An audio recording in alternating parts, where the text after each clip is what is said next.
Hello students, welcome to I exam B. My name is Rajvardhan. और जैसा कि हम लोगों के एसएससी सीजीएल की सीरीज चल रही है जिसमें कि हम लोग प्रीवियस ईयर क्वेश्चंस डिस्कस कर रहे हैं। दो वीडियोस हम ऑलरेडी कर चुके हैं जिसमें कि हमने 2021 और 2020 के क्वेश्चंस डिस्कस कर रहे थे। आज भी हम कुछ प्रीवियस ईयर क्वेश्चन डिस्कस करेंगे 2021 के।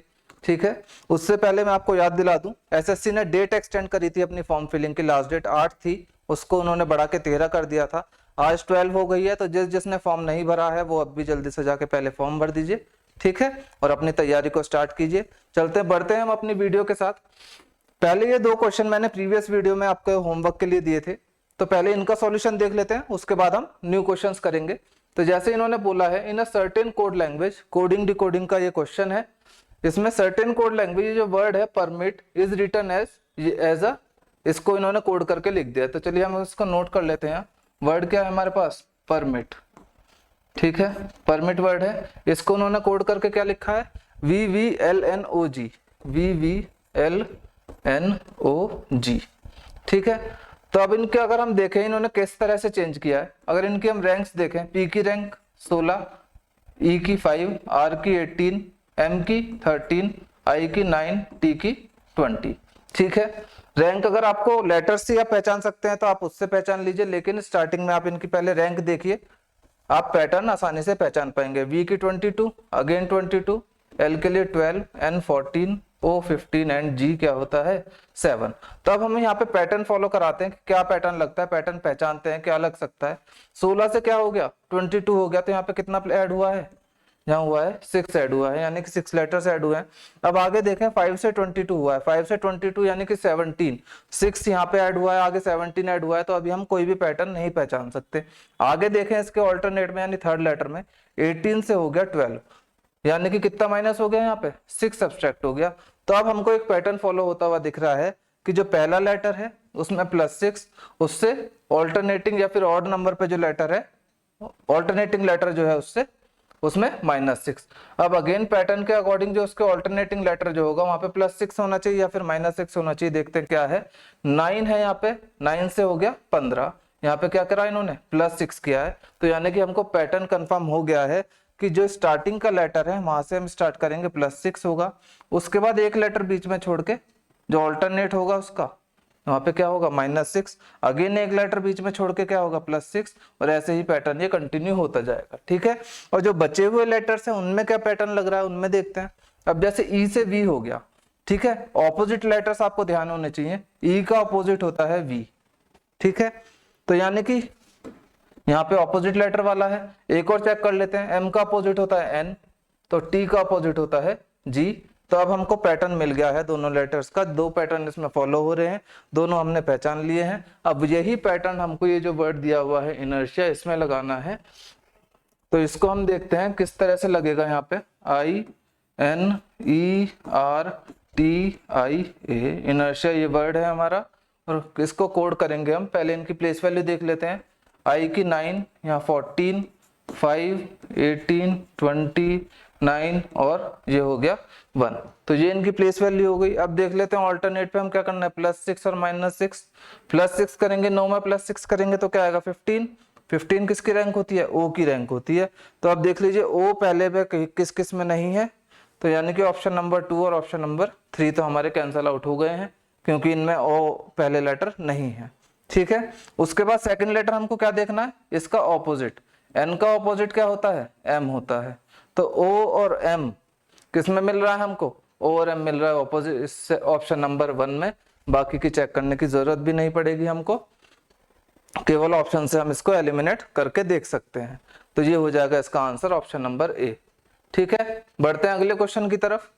ये भी कोडिंग डिकोडिंग का क्वेश्चन है। ये दो क्वेश्चन मैंने इसलिए डाले थे क्योंकि इसमें एक स्पेशल पैटर्न फॉलो हो रहा था। जैसे पिछले क्वेश्चन में दो पैटर्न लग रहे थे, इस वाले क्वेश्चन में भी एक अजीब सा पैटर्न है। अच्छा पैटर्न है, अजीब तो नहीं कहेंगे। आपको पहचानना है किस तरह से लगा है। अब जैसे वर्ड है अराउंड, अराउंड को उन्होंने इस तरह से कोड कर दिया है। यहाँ पे हम लिख लेते हैं इसको, जैसे वर्ड है क्या? अराउंड। ठीक, इसको क्या लिखा है इन्होंने? 52, आगे 18, उसके बाद 24, 12, 14, 4, 24, 12, 14 एंड 4। ठीक है, अब देखो कहीं कहीं पे हम इसमें पहचान सकते हैं। अब जैसे आर की रैंक होती है 18, तो इन्होंने एज इट इज इसकी रैंक लिख दी है, ठीक है। आगे और किसकी रैंक होती है, डी की रैंक होती है 4, इन्होंने इसकी रैंक लिख दी है। एन की रैंक होती है 14, इन्होंने इसकी रैंक रख दी है, ठीक है। अब बचे कौन से लेटर, ए, ओ और ई।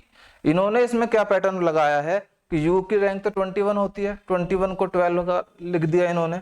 ओ की 15 होती है, ओ को क्या लिख दिया इन्होंने, 24। तो अब हमको ये चीज समझ में आ रही है, एक तो ये जो ओ, ए, ओ और यू है, ये तीनों क्या है हमारे पास, ये है वॉवल्स। तो यानी वॉवल्स के लिए उन्होंने अलग पैटर्न फॉलो किया है, और जो कॉन्सोनेंट्स हैं, कॉन्सोनेंट्स की इन्होंने एज इट इज रैंक यहाँ पे प्लेस कर दी है, ठीक है। तो वॉवल्स के लिए क्या पैटर्न फॉलो हुआ है, जैसे ए है, ए को 52 कैसे बनाया इन्होंने, ए का ऑपोजिट क्या होता है, जेड। जेड की रैंक क्या होती है 26, और 26 में इन्होंने मल्टीप्लाई कर दिया 2, तो क्या मिला हमें 52। तो इस तरह से ए आ गया 52। दूसरा चेक कर लेते हैं हम, ओ, ओ का ऑपोजिट क्या होता है, ओ का ऑपोजिट होता है हमारा एल। एल की रैंक क्या 12, 12 टू जा 24। तो ये हो जाएगा हमारा पैटर्न क्या, कि वॉवल्स का जो ऑपोजिट लेटर्स है उसकी रैंक मल्टीप्लाई बाय 2, ठीक है। तो ये पैटर्न है, और कॉन्सोनेंट्स के लिए एज इट इज उनकी रैंक है। ये चीज हम, इन्होंने दूसरा वर्ड भी दिया है रेफरेंस के लिए, फिक्स में भी देख सकते हैं। फिक्स में 2 कॉन्सोनेंट है, तो यहाँ पे क्या होना चाहिए, कॉन्सोनेंट की एज इट इज वैल्यू 6, और एक्स के लिए क्या होना चाहिए 24। बचा क्या वॉवल, आई का ऑपोजिट क्या होता है आर, और आर होता है 18, 18 टू जा 36। तो ये हो गया हमारा कोड फिक्स का, ये इन्होंने दे रखा है। तो यानी हमको पैटर्न पता लग गया कि क्या पैटर्न फॉलो हो रहा है। अब हमको प्लास्टिक के लिए देखना है, प्लास्टिक में क्या है। अब जैसे प्लास्टिक में P कॉन्सोनेंट है, तो P की प्लेस वैल्यू 16 सब में है, और केवल ऑप्शन नंबर 3 में नहीं है, तो ऑप्शन नंबर 3 कैंसिल हो गया, ठीक है। L भी कॉन्सोनेंट है, 16 के बाद 12 आना चाहिए, तीनों में 12 है। A वॉवल है, A का ऑपोजिट Z, Z की प्लेस वैल्यू क्या, यानी कि रैंक Z की क्या है 26, और 26 टू जा 52। तो यानी कि 12 के बाद 52 कहाँ है, इसमें है और इसमें है, तो ऑप्शन नंबर 2 भी कैंसिल हो गया। उसके बाद S कॉन्सोनेंट है 19, S की रैंक किसमें है 19, 52 के बाद यहाँ 20 है, तो यानी कि 19 होना चाहिए, 19 ये मिल गया। ऑप्शन नंबर 4 यानी कि हमारा आंसर हो जाएगा, सॉरी ऑप्शन 4 ठीक है हमारा, और ऑप्शन 1 जो है वो कैंसिल आउट हो जाएगा। आंसर हो जाएगा हमारा ऑप्शन नंबर 4, ठीक है। तो ये क्वेश्चन थे 2022 के एग्जाम में आए हुए, अच्छे पैटर्न इसमें फॉलो हो रहे थे, तो इसलिए मैंने आपके सामने ही रख दिए क्वेश्चन। आपको भी ऐसी ही अप्रोच बनानी है। अगर एक पैटर्न से क्वेश्चन नहीं हो रहा है सॉल्व, तो उसमें आपको डिफरेंट पैटर्न सोचने पड़ेंगे, ठीक है। तो चलिए बढ़ते हैं आगे।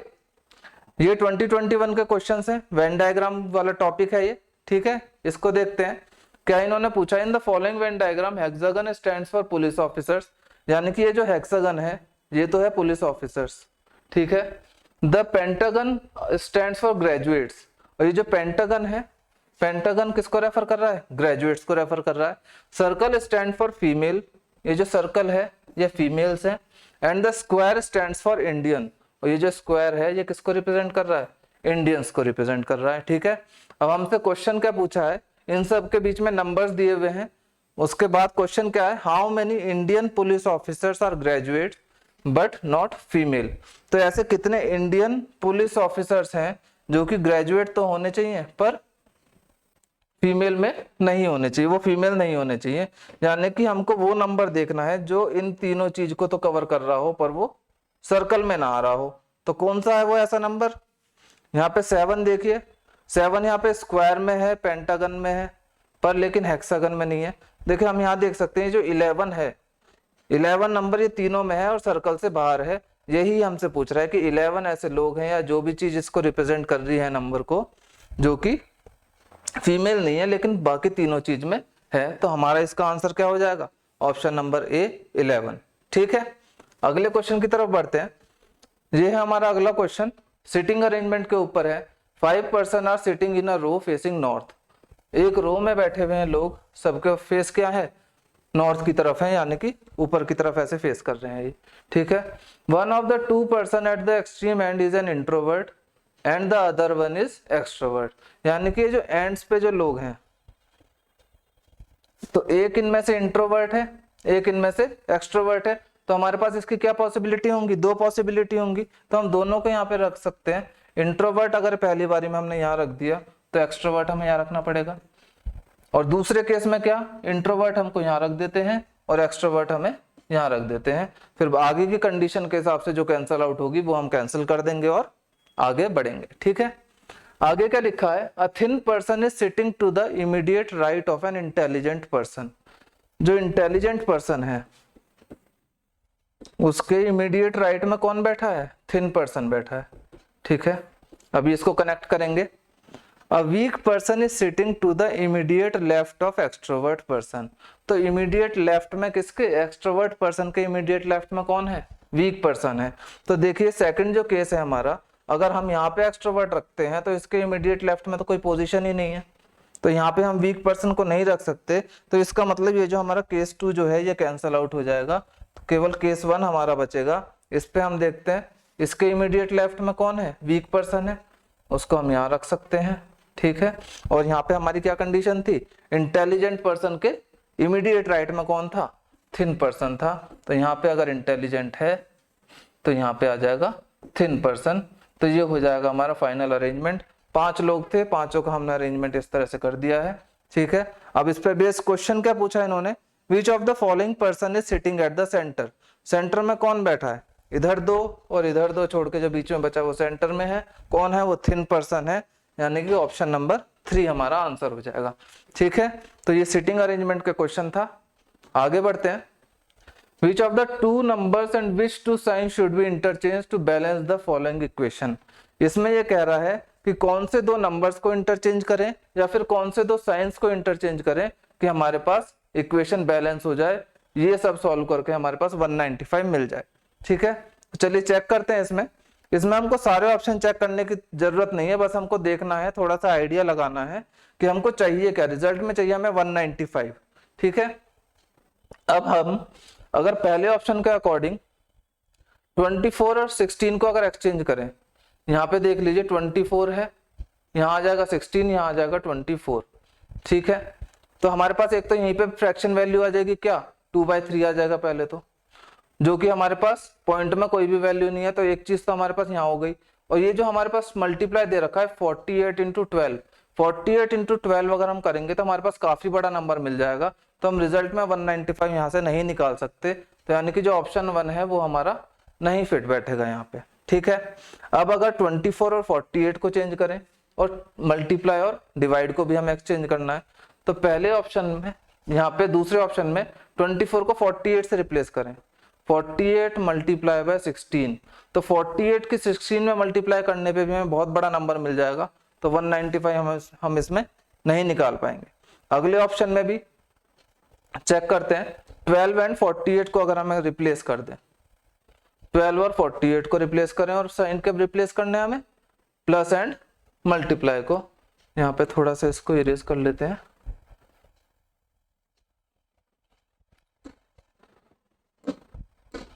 यहाँ पे क्या रिप्लेस करना है हमको, एक तो मल्टीप्लाई की जगह प्लस कर दिया जाए और यहाँ प्लस की जगह मल्टीप्लाई कर दें, और यहाँ पे हो जाए 12 और यहाँ पे हो जाए 48।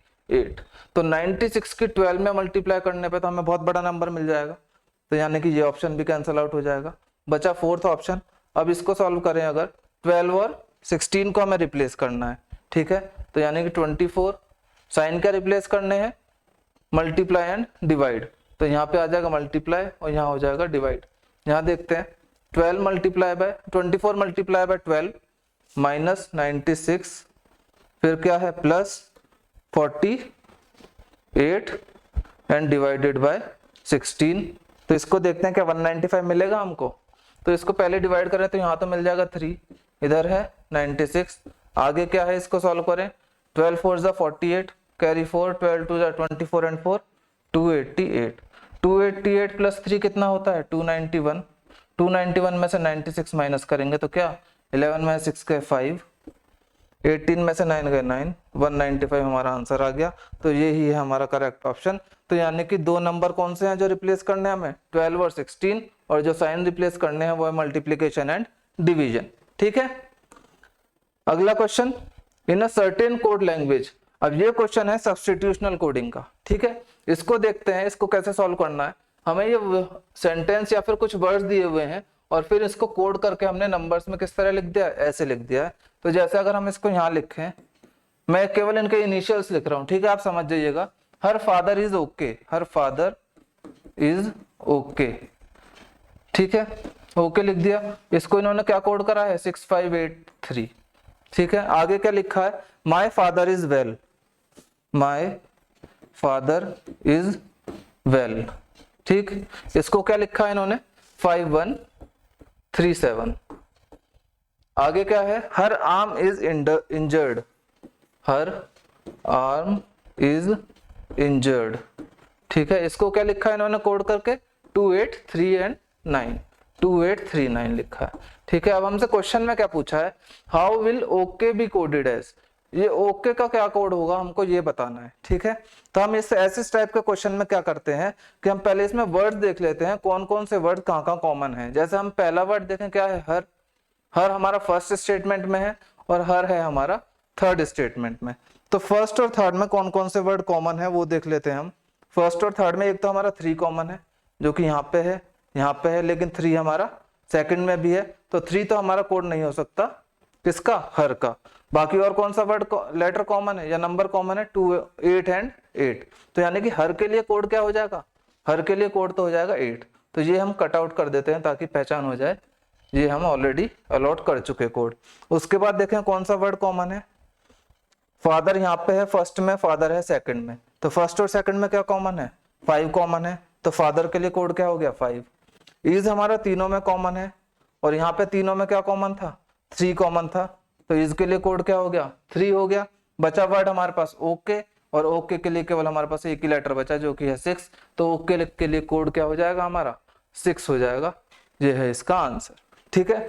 इस तरह से क्वेश्चंस करने होते हैं। अब जैसे यहाँ पे तो वर्ड छोटे छोटे भी हैं, कहीं कहीं पे बड़े बड़े वर्ड हो जाते हैं, अगर आप उनको लिखने लगे बड़े बड़े तो काफी टाइम चला जाएगा। तो इसलिए आप ऐसी प्रैक्टिस बनाइए कि आप इनके केवल इनिशियल्स लिखिए और पहचान जाइए कि कौन सा कोड है वो। आगे पढ़ते हैं। ये क्वेश्चन है सिलोजिज्म का क्वेश्चन है, इसमें जो स्टेटमेंट दिए होंगे वो आपको ट्रू मानने हैं, ठीक है। उस पर बेस्ड कंक्लूजन दिए होंगे, अब उन स्टेटमेंट को कौन कौन से कंक्लूजन फॉलो करेंगे वो हमको देखना है। ये ऑप्शंस रहेंगे इनके, ठीक है। ओनली 1 and 2 फॉलो, सारे कंक्लूजन फॉलो करेंगे, 1 and 3 फॉलोस, 2 and 3 फॉलोस, इस तरह से ऑप्शन रहेंगे। क्वेश्चन है हमारा ये रहा, ठीक है। इस टाइप का क्वेश्चन हम सॉल्व करेंगे किससे, वेन डायग्राम के थ्रू। क्या बोला इन्होंने, नो पिंक इज येलो, हमने मान लिया ये है क्या पिंक, और ये मान लिया हमने येलो। नो का रिलेशन हम शो करते हैं इस तरह से लाइन बना के और बीच में छोटा सा क्रॉस बना देंगे। अब हमको पता लग रहा है नो पिंक इज क्या येलो। आगे क्या लिखा है, नो येलो इज व्हाइट, कोई भी येलो क्या नहीं है, व्हाइट नहीं है, ठीक है। तो यहाँ पे भी नो का रिलेशन दिखा दिया। ऑल रेड आर येलो, जो सारे जो रेड हैं वो क्या है, येलो हैं, यानी कि जो रेड हैं वो सारे किसके अंदर आ जाएंगे, येलो के अंदर आ जाएंगे। तो ये है इस स्टेटमेंट का वेन डायग्राम। अब ये इस पे बेस्ड क्वेश्चन दिए हैं, ये हमको बताने हैं कि ये फॉलो होंगे या नहीं होंगे। नो रेड इज पिंक, कोई भी रेड पिंक नहीं है, बिल्कुल ठीक बात है। जब सारे रेड येलो के अंदर हैं और सारे के सारे येलो और पिंक में कोई नो का रिलेशन है, तो हम ये बात बिल्कुल ठीक बोली है इन्होंने, नो रेड इज पिंक, ठीक है। अगला conclusion, no red is white, similarly as it is यहाँ पे होगा, रेड सारा येलो के अंदर है और कोई भी येलो व्हाइट नहीं है, तो कोई भी रेड भी व्हाइट नहीं होगा, तो यानी कंक्लूजन 2 भी फॉलो करेगा। आगे है नो व्हाइट इज येलो, कोई भी व्हाइट येलो नहीं है, सिमिलर, जब कोई भी येलो व्हाइट नहीं है तो कोई भी व्हाइट भी येलो नहीं होगा, तो यहाँ पे क्या आ जाएगा हमारा answer, all conclusion follows, option number 2 हमारा आंसर हो जाएगा, ठीक है। अगला क्वेश्चन सीरीज का क्वेश्चन है, इसमें देखते हैं क्या पैटर्न लग रहा है। 10, 14, 31, 35, 73, 77 एंड क्वेश्चन मार्क, ठीक है। मिसिंग टाइम हमको यहाँ पे बतानी है। अब देखो, अब अगर हम एक पैटर्न इसमें देखना चाहें, यहाँ पे कितने का गैप है, 4 का गैप है, इधर देखें तो यहाँ पे भी 4 का गैप है, और यहाँ देखें तो यहाँ पे भी 4 का गैप है, ठीक है। पर इससे हम अगली मिसिंग टर्म नहीं बता सकते, या तो हमारे पास 2 ब्लैंक होते तो हम देख सकते कि ऑप्शन में किस में 4 का गैप है, वो हमारा आंसर होता, लेकिन हमारे पास यहाँ पे एक ही मिसिंग है। तो अब इसको देखते हैं क्या पैटर्न इसमें लग रहा है। 10, 14, 31, 35, 73 एंड 77, ठीक है। अब जैसे अगर हम इनके देखो, अगर ऑल्टरनेट पैटर्न हम इसमें पहचानने की कोशिश करें, अब देखो 10 से अगर हम 31 गए तो यहाँ पे कितना ऐड हुआ 21, ठीक है। 31 से 73 गए तो कितना ऐड हुआ 42, 3 में से 1 गए 2, 7 में से 3 गए 4, ठीक है। अब आगे ही हम इसमें पैटर्न देखेंगे क्या लगेगा। अब देखते हैं नीचे भी का सेम पैटर्न लग रहा है। 14 से 35 जाने पे कितना डिफरेंस है, 35 में से 14 गए तो कितना मिला 1 एंड 2, 21 का मिला डिफरेंस यहाँ पे भी। आगे 35 से 77 जाने पे कितना डिफरेंस है, 7 में से 5 गए 2 और 7 में से 3 गए 4। तो यानी कि हमारा पैटर्न कंफर्म हो गया है क्या, कि पहले 21 का गैप, उसके बाद 42 का गैप।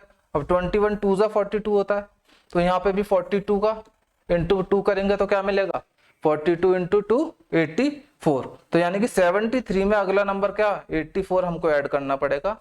73 में 84 ऐड करा तो क्या मिलेगा 157। यही हमारा आंसर होगा, ऑप्शन नंबर 2 यहाँ आ जाएगा 157, ठीक है।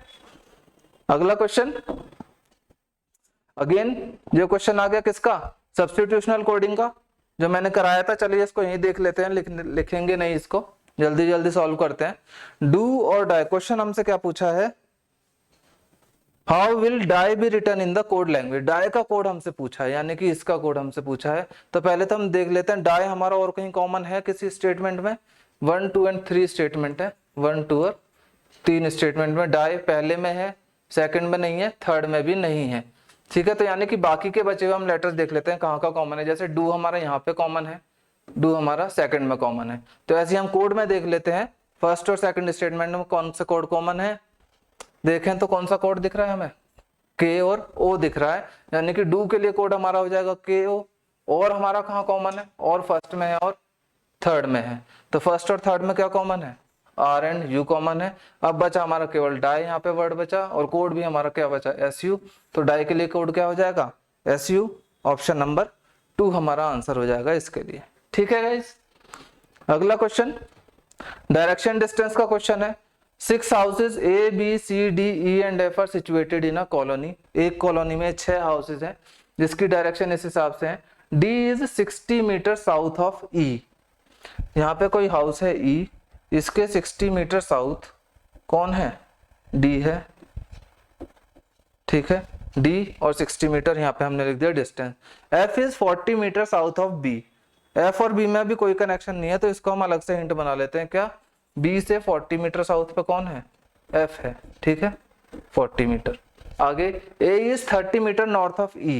ये जो ई है इससे 30 मीटर नॉर्थ कौन है, ए है, यहाँ पे ए आ जाएगा कितना 30 मीटर।